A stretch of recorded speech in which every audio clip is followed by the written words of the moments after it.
Una vez que la solicitud de financiamiento u oportunidad de inversión, los estados contables y las proyecciones financieras operativas han sido presentados a selectos proveedores de financiamiento, el proceso de obtención de financiamiento comúnmente fluye a través de las siguientes etapas.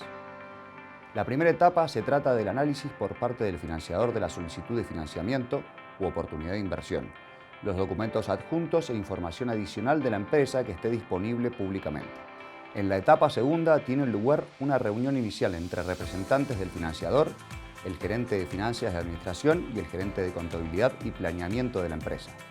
Esta reunión está pensada para que el financiador pueda conocer más a la empresa a través de preguntas sobre el gobierno corporativo, los negocios, la situación financiera y las necesidades de financiamiento. La tercera etapa es el envío por parte del financiador a la empresa de un documento borrador resumiendo los principales términos y condiciones tentativos, denominado en inglés term sheet. La etapa cuarta es la de negociación, seguida de acuerdo entre el financiador y la empresa del citado term sheet.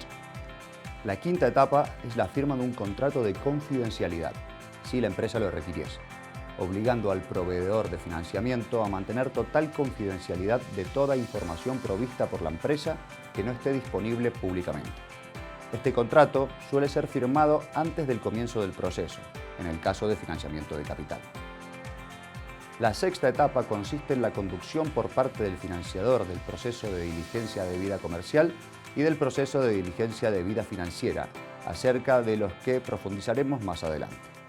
La etapa séptima consiste en la conducción por parte del financiador del proceso de diligencia de vida medioambiental y social y del proceso de diligencia de vida legal. Ocasionalmente las mismas se conducen en simultáneo con la etapa anterior. Paremos un momento.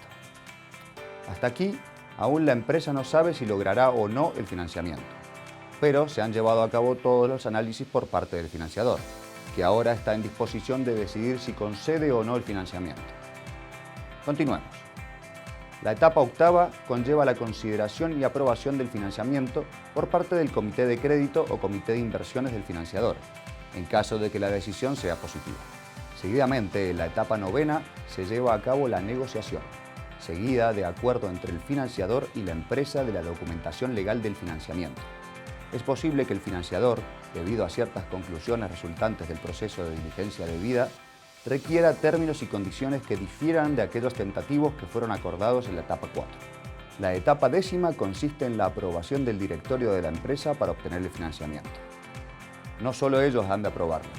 La etapa decimoprimera consiste en las aprobaciones de entes reguladores, acreedores, incluidos financiadores de deuda existentes, y otras partes que requieren aprobación para obtener el financiamiento, de ser el caso.